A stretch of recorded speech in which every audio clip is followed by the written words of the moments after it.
sur Filth, le podcast qui se demande « Fallait-il le faire ?» Je suis Alan et aujourd'hui c'est le vote, c'est mon vote. Avec Julien, bonjour Julien. Bonjour Alan. Ce n'est pas ton vote aujourd'hui. Bonjour Émeric. Bonjour Alan. Ce n'est pas non plus ton vote, c'est le mien. Et on a aussi Mathieu, bonjour Mathieu. Bonjour Alan. Qui est là en tant que spectateur, mais qui va parler aussi un petit peu. Je l'espère.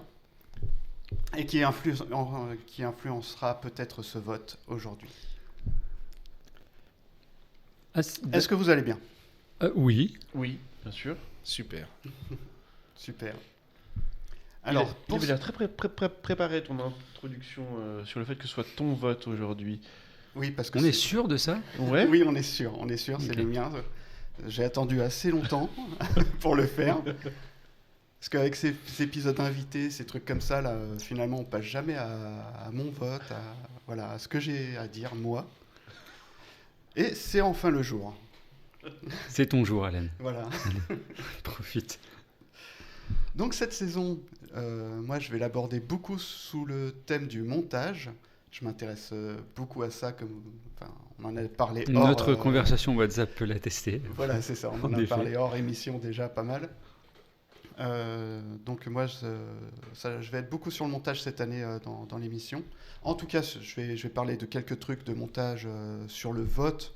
Après, les émissions restent quand même ce qu'elles sont. On aborde plein de points différents, mais voilà. Ça sera quand même ma thématique de la saison. Comme toi, c'est la thématique toujours de la VO. Toujours. Et je connais. Non, on a terminé la VO. Non, si, on a terminé. Non, on n'a pas du tout terminé. On a clôturé, on n'en parle plus, c'est bon. C'est un fil rouge qui dure sur des années. Mais tant que le peuple français continuera de voir des trucs doublés français, mon combat ne sera pas fini. Voilà. Et je me souviens même plus de ta thématique cette année, Julien. De contredire. Particulièrement. Ah oui, c'est pour ça. C'est la VF. Ça, j'aime bien, ouais. C'est la VF, juste pour m'emmerder. Moi, je trouve la question que tu as soulevée de trouver la magie du cinéma, enfin de trouver l'origine de la magie du cinéma intéressante. Oui, ça faisait partie des discussions WhatsApp qu'on a eues juste avant. Spoiler alert, elle vient de la VO. La magie du cinéma. Mais pas du tout. Ben non. Tu vois que son credo cette année, c'est de me contredire. C'est ça. Juste pour m'emmerder. Non, c'est pas celui-là. C'est la magie du cinéma. Mathieu, ta thématique cette année ? Je vous écoute, c'est déjà bien. Ah ouais, c'est déjà énorme. Merci de nous écouter. Du coup, la magie du cinéma vient donc du montage, comme on disait. Pardon. Et je vais développer ça, donc. Pourquoi la magie du cinéma vient du montage ? Tu sais que c'est pas parce que tu l'affirmes que c'est vrai. Si. T'es au courant de ça. Non, mais je vais le prouver, tu vois. Enfin, je vais quand même mettre des arguments, quoi. Et ça va être très très facile, parce que le montage commence avec Georges Méliès, c'est mieux de prononcer comme ça. Dans les années 1900, alors faudra... Oui, je sais, c'est ce que je regardais juste avant, en fait, j'ai pas pris les dates. Voilà, je suis désolé. N'hésitez pas à aller faire vos recherches vous-même. Oui, faites le boulot à sa place. Mais du coup, le montage, en fait, c'est venu d'une simple erreur. Méliès était en train de filmer une rue parisienne, enfin je crois que c'était à Paris, et il y avait des caravanes avec des chevaux qui passaient, et sa caméra a eu une petite avarie. Elle s'est arrêtée, il a tapé dessus, ça a redémarré, et après, au développement, il s'est rendu compte qu'une caravane qui passait a été remplacée magiquement par une autre à ce moment-là. Et c'était la première magie du montage. Et c'est aussi le premier effet spécial du cinéma. Et c'est ça qui a amené le cinéma beaucoup plus loin. Donc c'est ça qui a même amené le montage au cinéma, finalement. Oui, tout à fait, ouais. Et aussi les effets spéciaux, en fait, c'est presque double emploi. Donc le montage, c'est un effet spécial en soi, quoi. De base. Très bien. Alors, c'est pas tout à fait vrai, parce que... Oui. C'est pas... Alors, parce qu'il y a eu un autre montage, et je crois que c'était avant Méliès, c'était... donc on est dans les années 1890, 1900, quelque chose comme ça. c'est le premier documentaire en fait. Et le premier montage est aussi un documentaire pour le coup.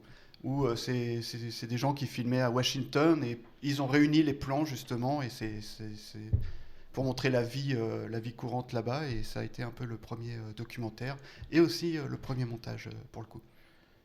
Et pour les effets spéciaux, au niveau photo, ça existait déjà, la surexposition, la double exposition, enfin de faire des effets spéciaux d'impression sur la pellicule.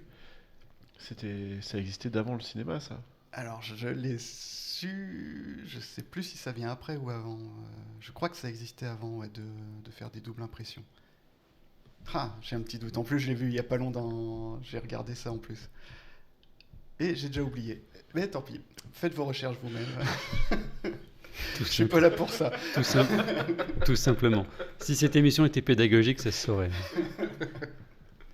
Bah si, enfin je vais quand même lancer des pistes pour de curiosité donc sur le montage. Le montage a pris à partir de Méliès, le montage a pris pas mal d'ampleur. Il y a tout un langage qui s'est construit petit à petit. Ça a mis un moment quand même avant que ça devienne un outil narratif. C'était vraiment utilisé au début pour faire surtout des effets spéciaux. Et petit à petit, ça a commencé à être utilisé en narratif. Puis voilà, donc il y a tout un langage qui s'est créé. Et vers 1920, en Russie, ils n'avaient pas le droit de filmer à un moment donné, je ne sais plus exactement pourquoi, à cause du régime actuel. Et tous les réalisateurs, du coup, se sont intéressés à étudier le cinéma et à étudier notamment le montage, d'où Kuleshov, qui parle de l'effet Kuleshov. En fait, Kuleshov s'est intéressé au montage cinéma. Et donc l'effet Kuleshov, c'est quoi ? C'est quand tu lis deux plans, ces deux plans vont avoir un nouveau sens, plus de sens que s'ils étaient séparés. L'effet Kuleshov, c'est en gros, on met un personnage qui est inexpressif, on place une autre image, qui peut être par exemple une image de repas, et on replace ce même personnage inexpressif juste derrière, et ça donnera l'impression que la personne a faim. J'ai vu ça, oui, t'as raison. Par exemple, on dirait Oui, qu'il et a en fait, faim. si tu prends ce même personnage, mais que l'image d'après c'est un cercueil, par exemple, que tu reviens à l'image de là, base, on en aura fait il est l'impression triste. qu'il est triste. Ah oui, en fait, exact. c'est nous qui allons interpréter son émotion. Ouais, par rapport à l'image qu'on te Ouais. montre. Je vois. Et voilà. Et ça, c'est un effet important dans le montage. Alors en vrai, on parle tout le temps Et de... attends, Oui. pardon, je te coupe. Mais du coup, Kuleshov, tu dis ? Ouais.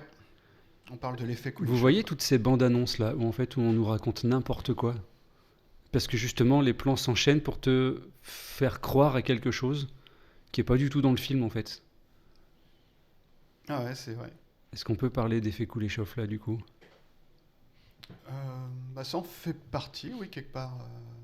Par exemple, j'imagine une fusillade dans la bande annonce en fait où le héros t'as l'impression qu'il tire sur quelqu'un parce qu'il tire et l'image d'après c'est quelqu'un en combat aussi. Sauf qu'en fait, dans le film, en fait, ils vont Dans être le film, alliés ou un c'est truc pas comme du tout ça, tu en vois. fait, Et... ils vont allier deux plans qui ne sont pas... Bon, je pars à la peut-être un suite. peu loin, mais en tout Toi, cas, tu ça mets me de fait penser à l'intention ça. d'émotion dans les bandes annonces, c'est ça? Ah bah bien sûr. Ah oui. Bah oui, Ok. c'est comme ça qu'ils attrapent les gens pour qu'ils aient envie de voir le film. Et souvent, alors il y a plusieurs techniques de montage, il faudra que je retrouve les noms pour faire cette émission comme il faut, je vous en reparlerai plus tard. On enregistre après la semaine prochaine si tu veux. Il y a 3-4 techniques de montage, Alors, le montage en parallèle, ce qu'on fait, si tu le veux, montage rythmique, ah bah ça y est, je les retrouve les noms. Ah, ouais. Donc, et le montage rythmique qui est Ok. beaucoup basé sur justement le son, la musique, etc. C'est surtout ça qui est beaucoup utilisé en bande-annonce justement pour créer le côté un peu waouh et l'envie de voir le film. Il y a le montage en parallèle, donc ça pareil, en fait, c'est des choses qui nous semblent évidentes, mais que mine de rien, ça a mis des années avant de se construire. Le montage en parallèle, c'est quoi ? C'est quand deux actions se passent à peu près en même temps et qu'on les voit les unes après les autres. Par exemple, il y a un voleur qui arrive dans une maison, hop, on passe sur les gens qui habitent dans cette maison, on voit leur vie à l'intérieur, et ils se rendent pas compte qu'il y a un voleur à l'extérieur. On repasse à l'extérieur, il y a le voleur qui commence à rentrer. Ça, c'est le montage en parallèle. Mais ça a dû être inventé, quoi, il y a, mine de rien.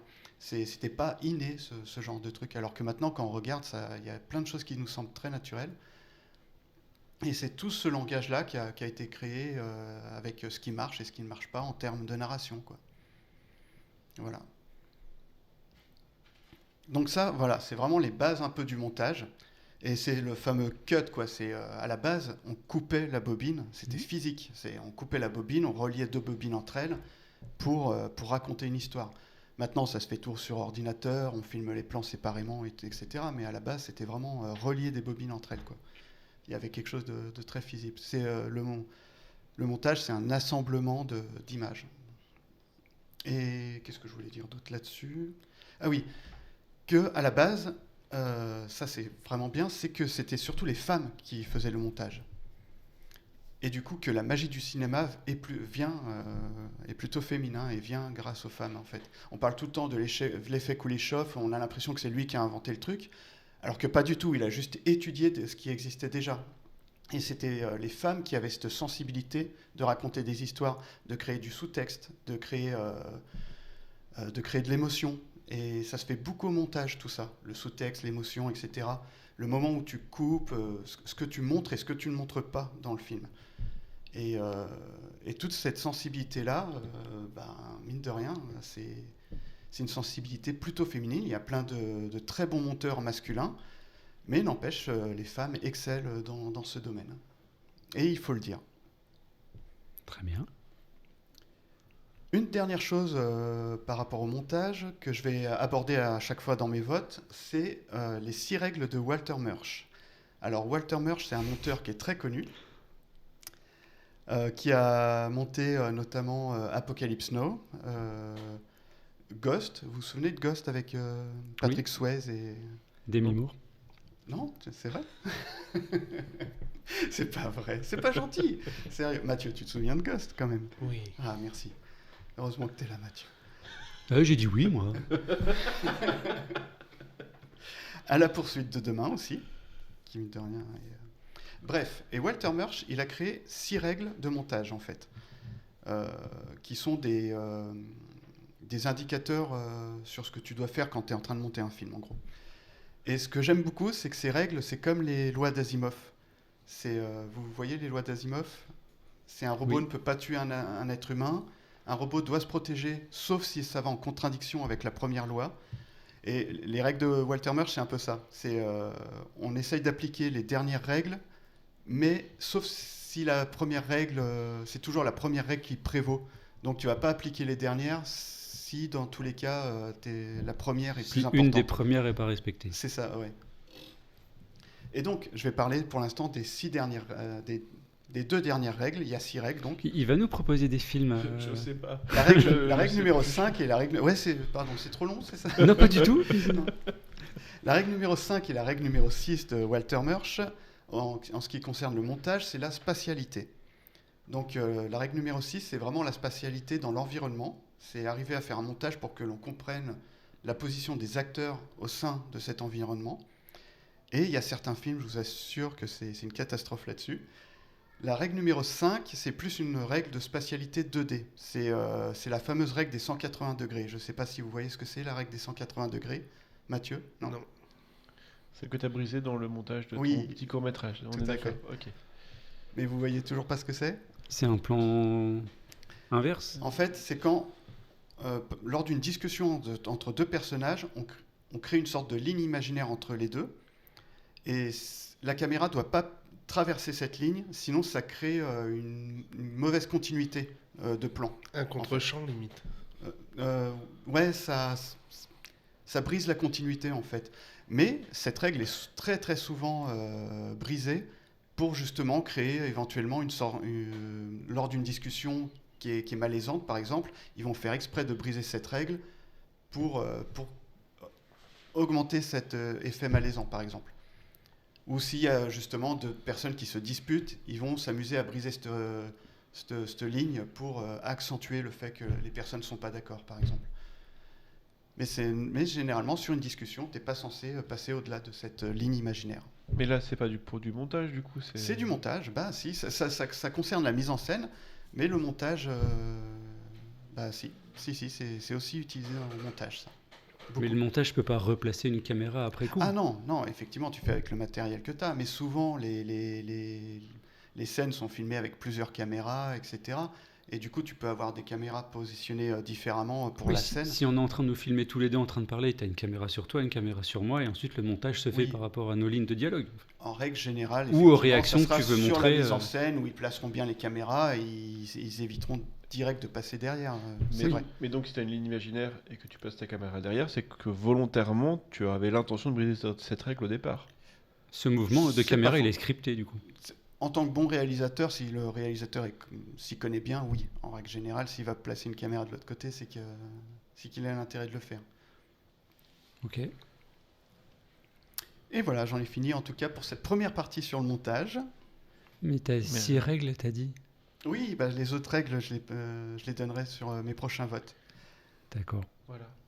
Donc, c'est On des vote pour films quoi, du coup sur ces deux règles-là, du coup. Des films qui jouent avec ces règles-là, c'est ça? En théorie, à la base, c'était ça. Alors moi je vote pour le En pratique, montage je dynamique. suis pas sûr. Alors, aujourd'hui, je vous propose donc Final Cut, sorti en 2005. La Final Cut, montage, ça va. On c'est a pas- saisi.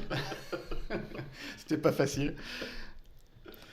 De Omar Naïm, je crois, mais j'écris pas bien, alors j'ai du mal à me relire, avec Robin Williams. Et c'est un film assez méconnu de Robin Williams. J'ai été assez étonné. C'est un film techno-noir, donc pas du tout dans le registre comédie, où Robin Williams joue un monteur de souvenirs, donc il fait vraiment du montage mais avec le souvenir des gens. Et il va être, lors d'un événement, lors d'un montage qu'il pratique, il va être confronté à ses propres souvenirs. Je vous propose aussi Chapeau melon et bottes de cuir, sorti en 1998, de Jeremiah S. Cheshire, avec Uma Thurman, Ralph Fiennes et Sean Connery. On dit Ralph Fiennes, Emmerich. Fins. Fiennes. Ouais, Fiennes. Fiennes. Mais Alors, Chapeau melon et bottes de cuir, ça parle d'agents britanniques qui tentent de sauver le monde d'un super vilain qui tente de contrôler le climat, enfin qui contrôle le climat même, tout simplement. tout simplement. Je vous propose également Le Bonhomme de neige, sorti en 2017 de Thomas Alfredson. Alors ce film-là, c'est spécialement pour vous, vous allez être content. C'est avec Michael Fassbender, ouais, et Rebecca Ferguson. Ah, Rebecca. Voilà. Donc c'est une enquête policière où un détective suit les traces d'un serial killer lors des premières neiges d'hiver dans je sais pas quel pays. Il faudra voir ça. Faites vos recherches. Sûrement en Amérique. Faites vos recherches. Je suis très professionnel cette saison. C'est peut-être pour ça qu'ils prennent pas tes films. C'est pour ça que vous vouliez pas que j'enregistre en fait. Non, rien à voir. C'est une question de planning, tu sais bien. Ça marche pas comme ça. Et dernière proposition, Patterson de Jim Jarmusch, sorti en 2016 avec Adam Driver. Et ça parle de Patterson, le personnage Patterson, qui est un chauffeur de bus et poète à ses heures, et qui vit sa petite vie dans la ville de Patterson. D'accord. Voilà. C'est à vous de voter, messieurs. Mathieu, tu choisis lequel? Le bonhomme de neige, s'il te plaît, s'il te plaît, s'il te plaît. Est-ce que mon avis compte vraiment? Derrière, c'est vous. Mais tu vois, je me dis Patterson, donc c'était avec Adam Driver avant qu'il soit très Avant connu. Je suis même pas sûr. Ah oui, il a rien. Moi, je connais pas Final Cut. En 2016, bah, T'as le je synopsis. pense que c'était la période où il commençait à être connu. Quand même. T'as le synopsis de Final Cut. Les nouveaux Star Wars, ils sont sortis quand? Mais Mais oui, c'est une émission cinéma. Au début des- On est- au on début est des très- années on est très 2000. au courant. au début des années Non, 2000. les nouveaux, je crois. Ah, les nouveaux. Avec Adam Driver. La Ah. nostalgie Adam Driver. Oui, non, mais c'est ça, c'était un petit peu avant qu'il soit connu, 2016, je pense. par là. Bah, ouais, c'était le début où 2010. il était connu alors. Back to my question. Ça parle de quoi, Final Cut? Je l'ai. Alors, c'est. En fait, donc c'est un film qui se passe dans un futur proche où, quand les gens. En fait, les gens peuvent enregistrer leurs souvenirs. Et quand ils meurent, en fait, bah, il y a des monteurs de souvenirs qui viennent et puis qui. Non, ça c'est le film avec Robin Williams. Ouais, Oui, bah, c'est Final Cut, c'est ça. Final Cut, tout à fait. C'est celui-là. Tu voulais savoir Patterson, non, c'est ça? Non, c'est ça, bon. c'est le but, ça. J'avais mal compris, pardon. Ah bah vous me regardez, mais il faut voter hein, maintenant, messieurs. Bien sûr. Alors, Est-ce que pourquoi- vous voulez supprimer Alors, le film déjà? Il y a un rapport avec le montage? Oui, quand même. La fin de Final Cut, c'est assez flagrant. Oui, quoi. ça, Ouais. pour le coup, Voilà. celle-là, je l'avais. Voilà. Mais, Ils ont tous un rapport avec le montage en vrai. Ouais. d'accord, donc en fait, Mais ce sont tous ces des films qui films ont ont un été montage bien, voilà, ces films ont un montage bien spécifique ou. D'accord. Ouais, tout à fait. Ce sont des films Mais il y en bien a un. montés, donc. Il y en a un, il y a Rebecca Ferguson quand même. Ben si, il l'a dit. Oui, bien sûr. Oui. Non, mais, si elle tue pas d'enfant, moi, ça m'intéresse pas. Est-ce que tu parles d'un film pour l'actrice ou pour le montage? J'ai quelques acteurs et actrices comme ça, parce qu'ils sont là, je vais voir le film en fait. C'est une règle qui est pas forcément à toute épreuve, hein, mais En vrai, moi, j'apprécie pas énormément cette actrice. Du coup, ça crée parfois des petites dissensions. Dissensions, ça se dit dissensions. Mais par contre, il est intéressant au niveau montage. Et comme par hasard, elle était dedans. Donc, du coup, je me suis dit, ça va leur faire plaisir. Voilà. Donc, sachant qu'Emeric va le regarder dans tous les cas, on peut en C'est choisir vrai. un autre. C'est vrai, Ah, c'est- voilà. Tu comme si j'avais le temps de regarder 2 films en 15 jours quoi. t'as même pas vu. Je croyais que tu avais vu tous les films avec cette actrice. Non, C'est pas possible. non. J'attends l'opportunité. Mais c'est vrai que c'est une actrice qui revient souvent dans notre émission. Donc, Rebecca, si tu nous écoutes, tu peux venir enregistrer avec nous. On parle souvent de toi. En anglais, si tu veux. En anglais, oui, on doit pouvoir faire un épisode VO. Oui. Bien sûr. Final Cut qu'il a déjà vu. Mathieu. Non. Non. Emeric. Non. Alan. Oui, Ok, moi non plus. Chapeau melon en boîte de cuir. bien sûr. Oui. Pas intéressé. Non, mais tu l'as vu ou pas? Oui. Ok. Moi aussi. Ah. Le bonhomme de neige. Très intéressé. Mais pas vu. Mais pas vu. Non, pas vu. Je n'ai pas vu, pour le Pas coup. vu, pas vu, ok. Mais alors Et- du coup, comment tu sais que et c'est Patterson c'est un montage Ah, bien sais, spécifique? Je sais. Oui, C'est tout. Wikipédia. Patterson. Patterson, pas vu. Pas vu. Non plus. Pas vu. Je n'ai pas vu non plus. Pas vu. Pas vu. Ok. Donc Patterson ou le bonhomme de neige en ce qui me concerne. Ou chapeau melon en boîte de cuir. Non. Non, j'ai pas envie de voir ce film.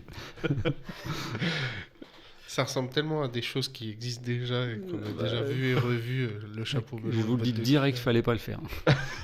Ah, pardon, hein, je vais pas péter l'ambiance ni le suspense, mais là, je pense qu'on est sur un bon c'est non. Ouais, je suis assez d'accord avec toi là-dessus. Voilà, hein, donc merci. Ouais, je Matt. suis plutôt d'accord aussi. Bon, eh ben ça c'est. Quitte à spoiler le truc. Moi, je le trouvais mignon quand même. Il était sympa. Donc, il y a déjà la réponse pour celui-là, donc il n'y Voilà, a pas donc besoin de le traiter. Ça c'est fait. Et si jamais, je peux même vous dire pourquoi il fallait pas le faire, celui-là. Une autre fois. Non, c'est intéressant. Bah, par rapport au montage, justement. En fait, le film a été saccagé au montage. Voilà, tout simplement. Et il y a des scènes qui sont enlevées et qui enlèvent le sens même du film. En fait, il y a des scènes qui fonctionnent pas parce qu'il y a des trucs qui ont été enlevés et quand tu vois les scènes coupées, justement, tu te dis, bah oui, ça avait beaucoup plus de sens. Mais vu qu'elle n'y est pas dans la... Ah oui, donc du coup tu comprends rien. Ouais, enfin, Enfin, je sais tu plus loupes des trucs, exactement. quoi. Il y avait Ok. une scène bien précise qui marche pas du tout parce qu'elle a été juste retirée du film, quoi. Sans regret donc. Donc, c'est un de ces films qui a été saccagé par le montage, en fait, en grande partie. Ok. Donc Julien, effectivement, il est possible que je voie le bonhomme de neige quoi qu'il arrive. on peut envisager de regarder Patterson du coup. Et pas Final Cut alors. Non. Et je sais pas pourquoi. Ouais, sur le sujet de la mémoire que tu remontes, il y a un petit côté qui me Pardon, j'ai titille des quand mots, même. quoi. Ah oui.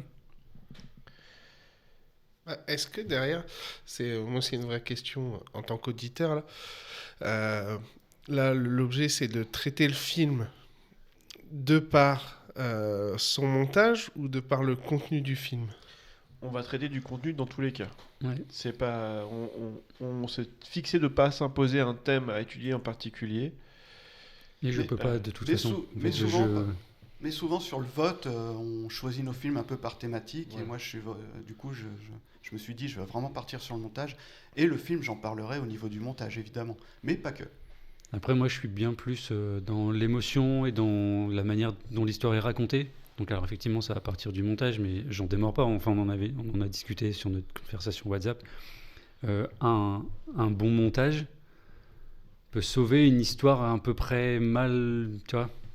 Une histoire qui tient pas forcément la route au début, un bon montage peut la sauver. Un mauvais montage, il va défoncer une histoire. Une très très bonne histoire. Donc, j'entends que les deux sont liés. Mais moi, enfin, du coup, pour répondre à ta question, Matt, je vais moins me focaliser sur le montage que sur l'histoire et les dialogues et la manière dont tout ça est raconté, quoi. Ok. Donc tu vois, moi par rapport aux échanges, là je trouve Final Cut vachement intéressant dans le sens où, comme disait Alan, c'est pas un film où on attend forcément Robin Williams. Et Il est pas très connu. il n'est pas très connu. Et C'est un des films où Robin Williams a un rôle sérieux, comme le film aussi, il a joué un tueur. L'homme bicentenaire aussi. Will Hunting. Ah ouais, aussi. Non, il a joué aussi enfin, c'est un de ses rôles les plus dramatiques en fait. Jumanji. C'est fini, oui. Il a un rôle comme ça, je sais plus le titre, où il joue Dame Doubtfire. Flubber. un photographe là qui développe des photos et puis qui. Good Morning Vietnam. C'est pas possible. Bref, Aladdin. je me tais. Ah oui, si, il a joué dans Aladdin en plus. Donc, alors, attends. Soit on a le bonhomme de neige parce que Rebecca. Soit on a Patterson parce que Adam Driver. Et Jim Jarmusch. Non. Non, on n'aime pas Adam Driver. Bah, c'est pas qu'on aime pas ce. Non, c'est pas. Il passe après Rebecca. Genre, Mais là, ça, il a fait 65, je suis désolé, il est tombé largement très en dessous de ce Mais qu'il t'as peut pas faire, des quoi. impôts à payer, toi aussi? Genre, peut-être il avait des impôts à payer, un rappel d'impôts. On s'est dit, tiens, tu veux pas faire un film avec contre des dinosaures? Il a dit, vas-y. C'est payé combien? Ça paye mes impôts? Vas-y, je signe. On est humain, tu sais. Sur le papier, c'est vrai qu'il vendait du rêve, ce film. Des grosses armes du futur avec des dinosaures. Franchement, ça le faisait. Voilà. Bon, c'est passé à côté, mais... Est-ce que c'est à cause du montage? Probablement, ouais. Ah bah tiens. C'est pratique. Et Final Cut pour Robin Williams dans un contre-emploi, on va dire, malgré Jumanji, malgré tout ça. Et peut-être un de ses derniers films. Je sais pas. Il connaît pas l'année de Peut-être. sortie, ni la mort de Robin Williams. C'est trop lui demander. Tu savais qu'il était mort Oui, Ah. oui, quand même.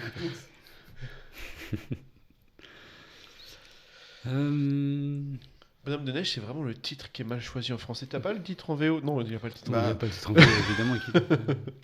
The Snowman. T'inventes? Non, c'est Ah, ok. son titre Ok. original. On tourne autour du pot là, les gars. Ouais. Il faut Faut se décider. se décider. C'est Mathieu qui va décider à un moment donné. Si. Mais grand bien lui fasse, après tout. Non? Même si j'ai très envie de voir Ferguson, et je pense que je regarderai le film comme ça, j'enlèverai bien le Bonhomme de Neige. Ok. Je le vis super bien, pas de problème. Non, en plus, je t'ai dit, on peut partir sur autre chose parce qu'il y a des chances que je le vois quand même. Donc on a supprimé Chapeau melon. Oui, ça. Vous supprimez Bonhomme de neige. Mhm. Oui. Waouh. Enfin, vous, Julien, Ouais, allez. il a déjà barré dans la liste alors. Ouais, c'est fini. Il nous reste Final Cut et Patterson. J'ai éliminé un film, tu as éliminé un film. Allez, Matt. Mathieu. Bah, moi, j'aime bien l'histoire de Final Cut et le rapport avec ton thème et le rapport avec ce que tu disais, Emmerich, sur ce côté montage dans le montage. Est-ce que tu trouves intéressant... Enfin, est-ce que c'est un film qui risque de nous mettre tous d'accord assez rapidement et de bloquer la discussion? Ou est-ce que c'est un film sur lequel tu penses qu'il peut y avoir matière à... Qu'il peut y avoir matière à parler. Ouais. Oui, moi aussi, oui. C'est surtout ça la grande question. Moi, je trouve ça très très bizarre ce pitch, de monter des souvenirs et tout, donc il va falloir vraiment m'aider à suspendre mon incrédulité là. En fait. Et donc sur Patterson, on est sur l'histoire d'un personnage dans sa ville. Mais justement, c'est ça qui est intéressant dans ce film aussi, c'est qu'apparemment, toute l'histoire est là. C'est juste Patterson qui est dans une ville. C'est un film un peu feel good, je crois. Et ça va pas plus loin que ça, en fait. C'est juste quelqu'un Qui s'appelle Patterson. Qui il s'appelle habite- Patterson, c'est un chauffeur de bus. Et puis, il écrit des petits poèmes, des machins comme ça. Et Il ça habite, m'intrigue il beaucoup. habite la ville de Patterson. Ouais, c'est ça. Et ça m'intrigue beaucoup parce qu'apparemment, enfin, toute l'histoire se résume à ça, quoi. Il a une copine qui s'appelle Patricia et du coup quand elle arrive, Patterson. Ouais. T'as fait du théâtre d'impro, non? Ok. Bon bah, Final Cut, si on écoute Matt, puis je suis assez d'accord avec ce qu'il dit. Je suis partant. Final Cut, c'est bon pour moi. Allez, Final Cut. Final Cut, c'est voté. Alors, si Merci, jamais Alan. le bonhomme de neige, le montage est catastrophique sur le film, comme ça, je Ah, vous le dis merci. direct. Oui, bah, c'est super. C'est super. On n'a rien A demandé. priori. Ouais, non, mais comme ça, vous savez. En Et fait, Patterson, c'était l'inverse. Apparemment, le montage était vraiment très très intéressant sur ce film. Donc c'est pour ça, moi, personnellement, il faudra que je le regarde du coup. tu cherchais à ce qu'on choisisse Ferguson pour dégoûter Emmerich de cette actrice. Comment oses-tu? Pas du tout. Dit-il alors que Dit-il en sa hochant tête de la fait oui. tête, quoi. Incroyable. Sa Oui, tête mais fait les gens le voyaient pas, ça, vous n'êtes pas obligé de le dire. Putain, le langage. Sa tête dit oui et il dit pas du tout. Non, non, non, non. C'est ta théorie. Voilà. De toute façon, on est à quoi? On est au quart de la 3e saison. On connaît nos tactiques de manipulation. Là, ça y est. Je pense qu'il va falloir qu'on se force à renouveler notre technique pour manipuler les autres. Parce que vraiment, là, ça commence à se voir. Il va falloir qu'on réfléchisse. Comment on peut se. J'ai pas été influencé. C'est vrai. Ouais. Tu es encore vierge de toute manipulation. Il a un peu influencé quand même aujourd'hui. Non, parce que c'était. La liste vient pas de lui déjà. En général, celui qui C'est- influence, c'est Ah, toujours celui qui c'est propose. vrai. Et puis ça avait du sens ce que tu disais, Matt. Donc, à moins que vous soyez de mèche tous les deux, Matt et Alan. Allez savoir. Il y a eu une pause toilette commune. Ouais, il y a Que- eu. qui Sachant qu'il n'y a pas de pourrait- place pour deux dans mes toilettes. Voilà, c'est ça. On n'a pas eu le temps d'en parler des films. On le coupera au montage. Merci. Eh ben, Alan. sur ces belles paroles, Merci merci beaucoup. messieurs. Merci Mathieu, merci Emmerich. Merci. À la semaine Merci à vous de prochaine. nous écouter.